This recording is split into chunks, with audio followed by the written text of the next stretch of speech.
On our wedding night, we sat on the bed and counted the money, and we divided the money up, and he put half in the front of his wallet and half in the back.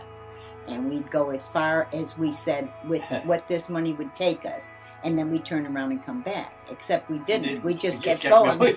So we arrived back in Chicago with $1.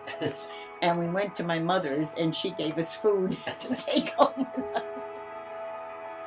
He was a damn good player, but so were a lot of the other ones. But we had regular leagues. We won 5 or 6 cups in 1 year. I was leaning further into it, and I was actually drifting across the runway. And my left foot hit the last corner that I went past it. That's the day I took the record. That was brilliant. It hurt me toe. The Digital Storytelling Project is a project designed to explore what type of residents and tenants the Broadacres Housing Association have, their extraordinary stories, and it's a way of redefining success, really. Most of the people that we meet have a passion for something, and it's about actually finding that passion. When I started work at Broadacres, I worked closely with housing officers, and housing officers often said things like, "We've just got a couple that's moved into one of our properties, you should go and speak to them, they've got amazing stuff, they've got amazing stories." And then we started building on that, and the more you do this type of thing, the more people come forward and give you an opportunity to talk to other people about things that they do.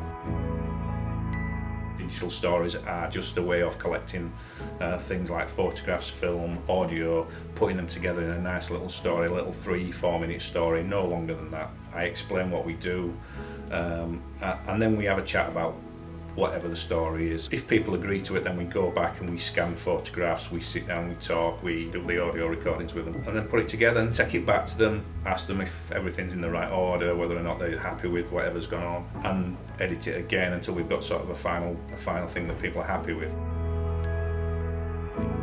It was an absolutely fantastic experience. I thoroughly enjoyed looking back at my life and looking at the old pictures and remembering my mom and dad and things I did with my sister and things I did when I was younger, really, basically. You know, going to school, looking at old school photographs and that sort of thing. That was interesting, very interesting. What we do with the films is they will be showcased, they'll go onto our website, other residents and tenants will see. Hopefully it'll show people that, you know, that our tenants and residents do worthwhile things, and hopefully it'll show that our areas that we have housing stock are vibrant and really good places to live. It's also about showing our staff that our tenants and residents are incredible people, and not just numbers or not just figures or not just people that sit in our properties. Some of the people we work with are socially isolated or rurally isolated, so people might actually have a bit more confidence about telling you about themselves and telling you about their life. Some of the other stuff that we do, for example, we've got people that use computers that are not really confident with computers, but we will ask them to send me things digitally, and if they have problems with that, I'll go there and then talk to them about how we do that. We've got one guy that he held the world land speed record for a 250cc motorcycle back in '95, and he's just getting to grips. He's got himself a laptop, but not particularly confident with it, and struggled to set up his emails and things like that, and he's learned quite a lot.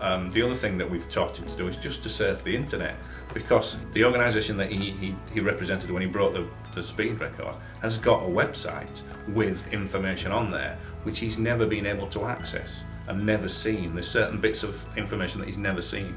So in a sense it's opening up that world to people. It's nice that somebody's taking interest actually, because no one ever does. I mean, there's a lot of guys out there doing a lot of things in life that nobody knows about. It's probably something you don't think about at the time, you know. You got an opportunity to play football, you play football. You got an opportunity to move here, you move there, and so on, you know. The people that have shared their stories are all coming to the award ceremony, and I hope they'll have a great night. At the end of the day, the project's about them. It's about people that have lived what they see as ordinary lives, but are extraordinary, really. I think more people should do it. I think if you've got the opportunity, where someone is going to come and do as Andrew has done for the pair of us, absolutely fantastic.